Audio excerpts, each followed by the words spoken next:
friends.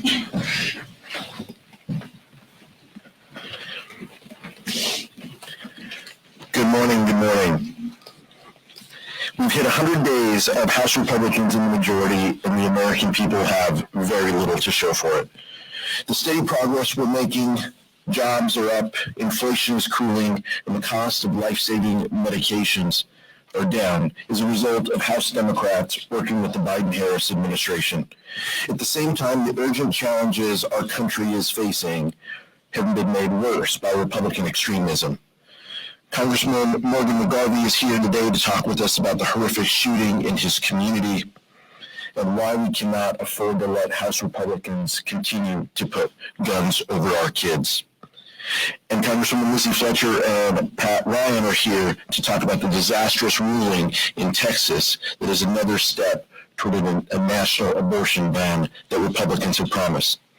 All three of these members are incredible public servants who consistently put people over politics.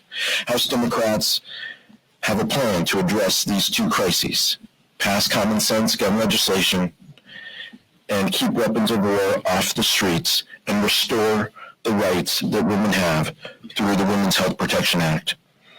And the American people are with us on these issues. In the next 100 days, House Republicans need to put aside their extremism and start governing on behalf of the American people. I'd like to turn it over to Vice Chair Ted Lieu. Thank you, Chairman Aguilar. Where's the Republican budget proposal? Democrats, weeks ago, put out a budget. President Biden's budget is going to slash the deficit by $3 trillion and continue to have America lead in 21st century. And President Biden has a track record of slashing. He slashed it by $1.7 trillion. We think it's a great budget proposal. Now, Republicans don't have to like it, but they got to at least have a counter. They have to at least put out what they want, or else we can't even negotiate. So I'll give you an analogy. It's like, let's say we're negotiating the price of a car, and you offer $27,000 for the car. And then weeks later, the other side comes and says, why are you stalling? And you're like, WTF, I just offered you. So we need to know what the Republican counteroffer is. And instead of working on that important issue, instead of trying to avert a debt limit crisis or working on the scourge of gun violence, what are they going to do? They're going to put on the floor of the House a bill to ban some transgender kids from participating in sports. This is not where the American people are at. And this is a creepy bill. The only way to enforce this bill is to empower school officials to inspect the genitals of kids. This is a creepy bill. Let's work on actual things that matter to American people: the debt limit, protecting Social Security and Medicare and Medicaid, reducing the scourge of gun violence. And we have Morgan McGarvey here from Kentucky, who's going to talk about reducing gun violence. Good morning. Thank you to Chairman Aguilar, to Vice Chairman Lieu for having me here today. 1 week ago, my hometown of Louisville, Kentucky, was ripped apart by two mass shootings. The first was at Old National Bank, where a gunman walked in and killed 5 innocent people, injured 8 others, including LMPD officer Nick Wilt, who was still struggling after being shot with an AR-15 in his head. The grief didn't go away.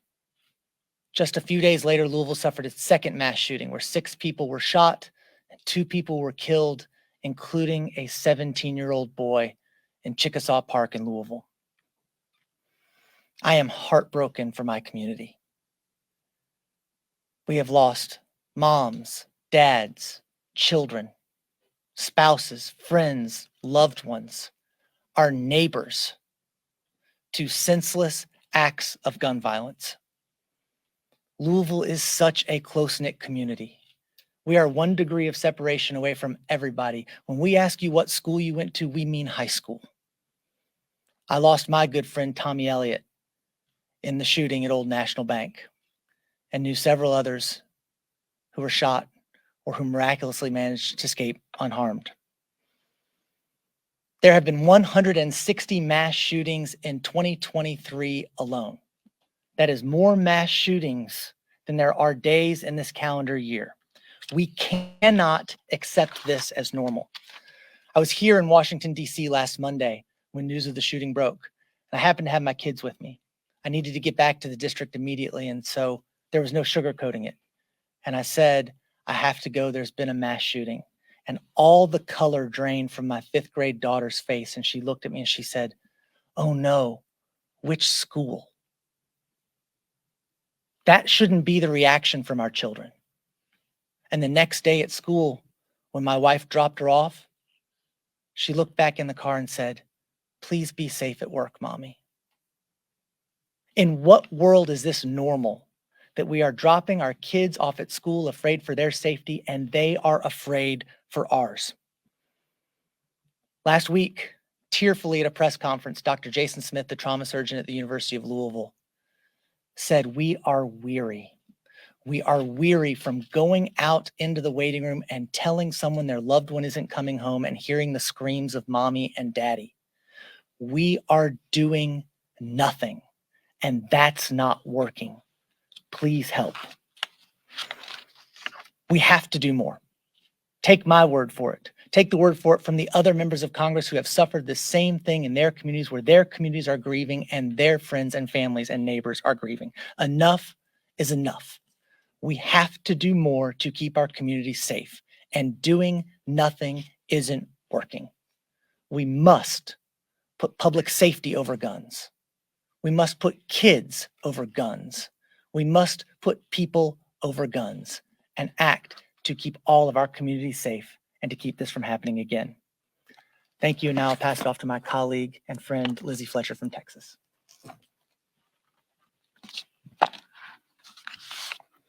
Good morning.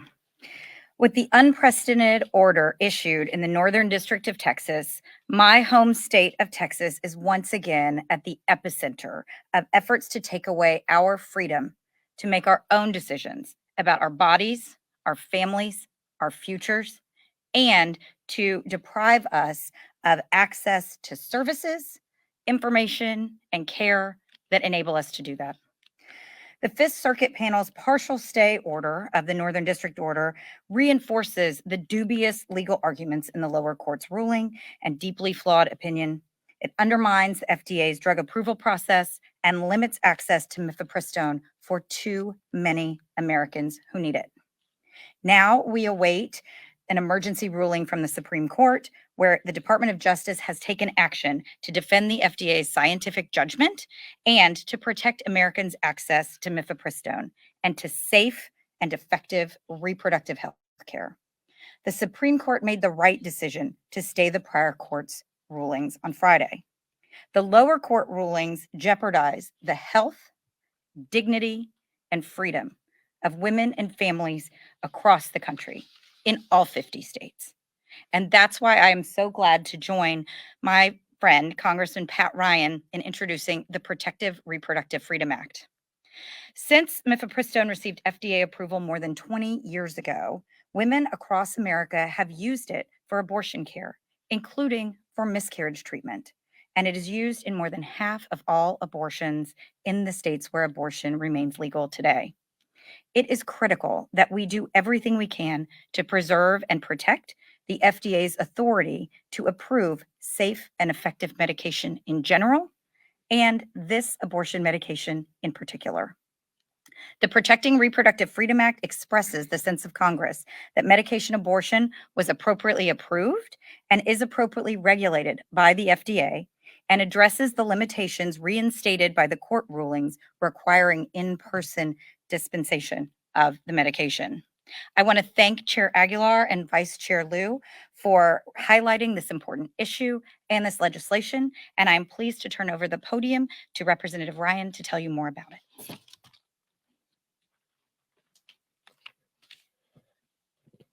Good morning, everyone.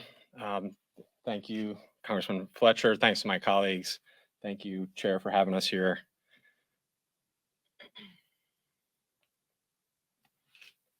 I love this country.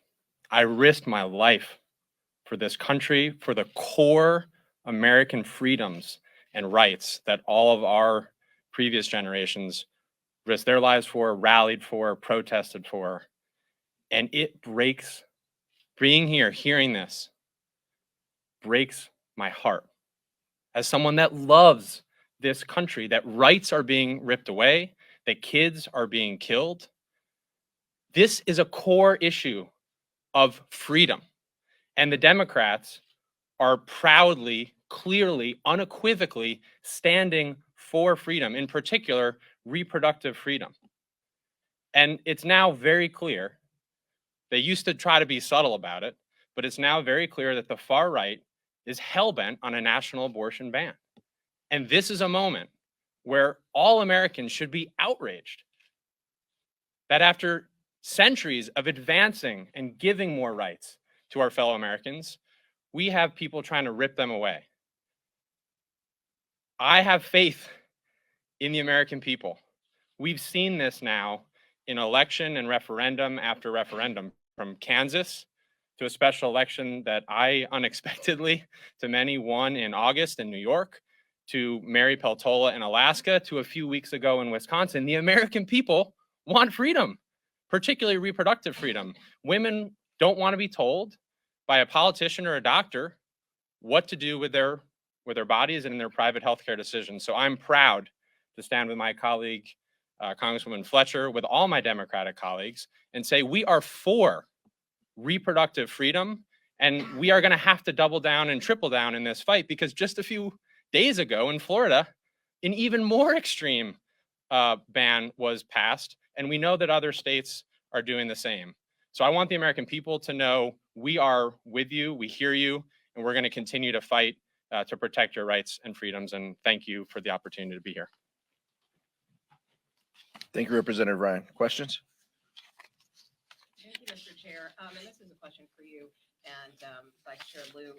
Since both of you are part of the California delegation, I just want to get your thoughts on Senator Dianne Feinstein, that two caucus members last week called for her to resign. Do you share their view? I think it's up to Senator Feinstein to decide her own timeline. She is a legend in California politics and a legend in the Senate chamber. The work that she has done specifically on gun violence should be commended by all of us, and the work that she has put in over the last few decades representing the people of San Francisco and the people of California. But I will say that our expectation as House Democrats is that every senator is going to need to participate as we stave off House Republican attempts to get closer to default. So I look forward to her coming back, and I look forward to her service, but she should get to choose that timeline. I agree with Chairman Aguilar, and let me just add that shingles can be quite debilitating. If you're over the age of 50, you should talk to your doctor about getting the shingles vaccine. And in America, we don't tell people to resign because they got shingles. Question? Here. Some House Democrats' favorite House Republican, George Santos, announced he's running for re-election. Curious for your reaction and the likelihood or possibility of Democrats taking back that seat next year. Obviously, that's probably a question better equipped for. I think I'd have stronger thoughts if we were across the street. But as somebody who occasionally looks at FEC reports, I think I'd like our chances in that type of election. But broadly, George Santos is just one of the extreme individuals. He just has a less of a comparatively less of a passing relationship to the truth, and that's saying a lot to some of the others. But I think as we get closer to November, as we get closer to filing deadlines, I look forward to New York Democrats' attempts to win that seat and others within the state. But clearly, it's a very flawed individual who's under investigation from a number of entities, and we'll let the political chips fall where they may. Vice Chair Lewis said that you all want to work on actual things that matter, like the debt ceiling. I'm wondering, what conversations are you having with House Republicans, and are you facilitating talks between the House GOP and the White House?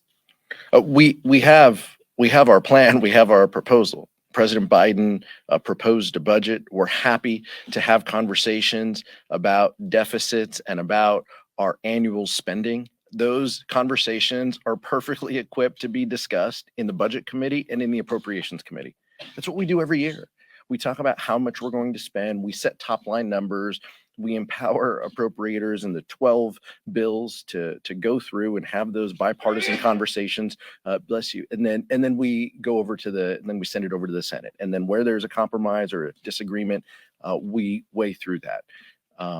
3 times in the last administration, we avoided default.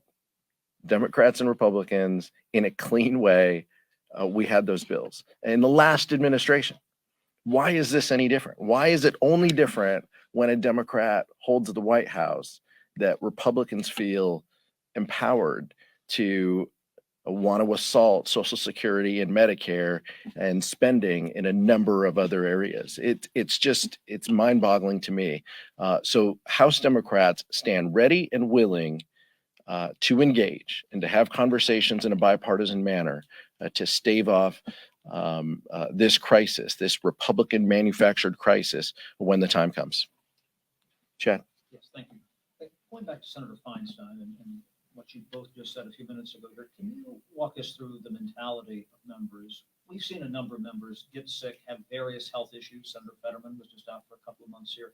But historically, and this goes back decades, that there's always been a resistance of members to step in and say to fellow members when it's causing a problem on the floor, causing a problem in committee, which is the case with Senator Feinstein, to intervene and say, hey, it might be time to go. You say it's not, worth having somebody resign over shingles, but what about the operational part of that, and why are members historically unwilling to intervene when it comes to health? I think we still are unwilling to engage when it comes to members' health. We have members in the House Democratic Caucus who have surgeries planned and have medical issues that need to be tended to. We give them the space. We send them the private encouragement that they need. We wish them back. Those are the things that we do as colleagues. What you have heard us say is no different than that. If there are members who say otherwise, you should talk to those members. What I'm here to say is, our expectation is that, our colleagues in the other chamber, do their work when it's time and when they are back and when they are healthy. We welcome back any of our colleagues. This morning at the House Democratic Caucus, we welcomed back Joaquin Castro, who had health issues, just like the Senate welcomed back Senator Fetterman. That's no different than what's happening here. If there are other members, you should take it up with those members. Anything else? You answered it well.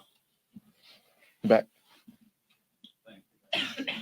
On guns, Republican leaders are not going to bring anything to the floor. So with that in mind, what can you do as a minority? I understand that we're talking about that this morning in the caucus. Is it just discharge position time? Is this just a messaging debate that we've seen over and over in the past? Or, should the Senate, which is controlled by your party, start pushing something to the floor? What do you want to happen? We want action. We continue to stand for action on this issue. I'll ask Congressman McGarvey to talk a little bit as well. But what I would say is, we also passed bipartisan gun safety legislation in the last Congress. One of the things we need to do is appropriate those dollars. Dollars that can go to states to help them stand up their red flag laws, those who aren't participating, dollars that can go to community organizations. Those are the types of things that we can do and that we should do in a bipartisan way. We all would like to do more. I personally would like to do more, but we understand the constraints in working in when the Senate needs 60 votes. But House Democrats continue to stand for solutions. And this isn't just a messaging conversation. This is real life. And what we want to do is pass meaningful gun safety legislation at every turn that helps our kids and helps our communities. I'll ask Representative McGarvey and then Vice Chair Liu. Thank you, Chairman Aguilar. And yes, as I said earlier, 160 mass shootings already this year. People's lives are not a messaging tool. This is something that is impacting every community in America. It's impacting schools and workplaces and churches and places where people go for entertainment. We made progress last year in the 117th Congress with the Bipartisan Safer Communities Act, and we need to build on that progress. 74% of Americans think that gun violence is a major issue. We just did a survey in my district where we surveyed over 3,000 people, and the number 2 issue was gun violence. This is before we had 2 mass shootings in Louisville, Kentucky. So we're trying to come up and find ways where people can meet us to do this. We know the American public wants universal background checks. We're trying to find ways to solutions that make people safer. And so this is not a messaging tool. This is not a messaging debate. This is as serious as people's lives, and making sure that there are fewer people and fewer communities that have to deal with the grief and the collateral damage that comes from gun violence. And I think we're going to do all we can to make that happen. Can I follow up real quick? You don't have a red flag law in Kentucky. Does these shootings increase the pressure or the momentum behind that effort in your view? I hope so. I was in the state Senate for 10 years before getting elected to Congress. I served as minority leader the last 4 I was there. One of my constituents, a woman named Whitney Austin, lives in Louisville, was walking into Cincinnati 4 or 5 years ago and was shot 12 times as she was going into work in the mass shooting they had in Cincinnati. She survived. She and I worked on a version of a red flag bill in Kentucky, the Crisis Aversion Rights Retention bill. I had bipartisan support, and not just from Republicans. Sometimes in a state like Kentucky, you get an urban and a rural divide as well.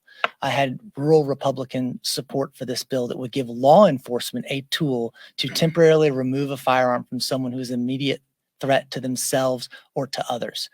As more continues to come out on the shootings in Louisville. And I do know the investigation is dynamic, but more will be coming out. I hope that we can continue to build the consensus to have this tool, again, that keeps people safe. We need to have a holistic conversation on guns. If we're going to have a holistic conversation on guns, let's face it, 60% of the gun deaths in this country and in my state come from death by suicide.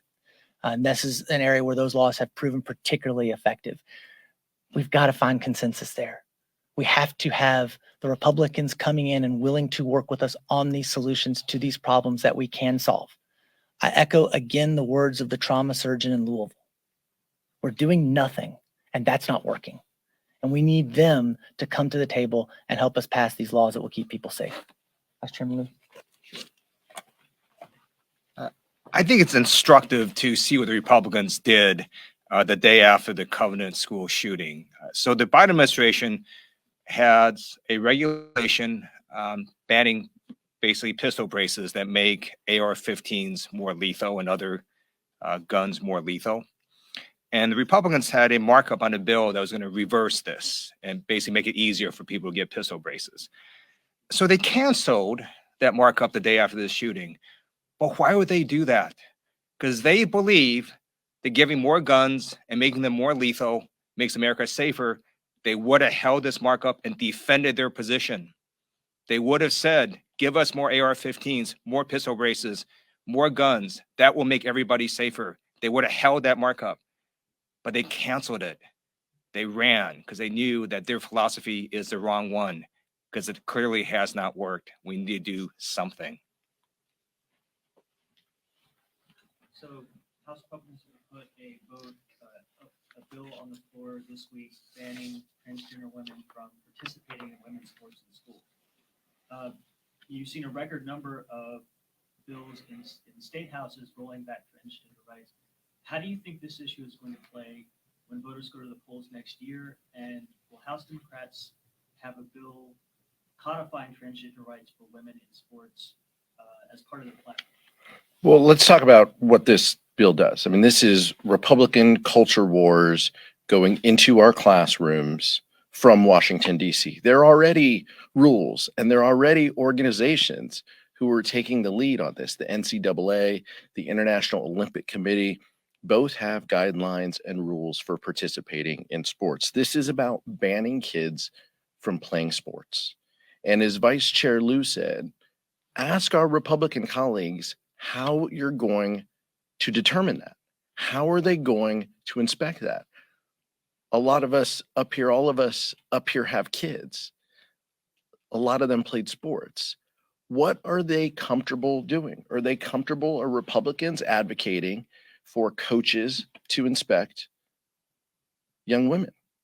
Are they comfortable for a referee or an athletic director? That's what this is about. And so if you have a young daughter playing sports, you should be incredibly concerned about this bill, because that's the next step. And that's what Republicans should be asked, is how you implement this. What is the next step? And that's why Republicans have vetoed this. And in the House Democratic Caucus this morning, Mark Takano, as well as Whip Clark, read portions of Governor Cox's veto statement in Utah. He vetoed this bill, and I wanted to just read a passage. And he said, finally, there's one more important reason for this veto. I must admit, I'm not an expert in transgenderism. I struggle to understand so much of it, and the science is conflicting. When in doubt, however, I try to err on the side of kindness, mercy, and compassion. That's what we're dealing with. Republicans have vetoed these bills. Some Republicans, because they care about compassion. And by the way, the governor also said 75,000 high school kids participate in sports in Utah. 4 transgender kids play sports in Utah.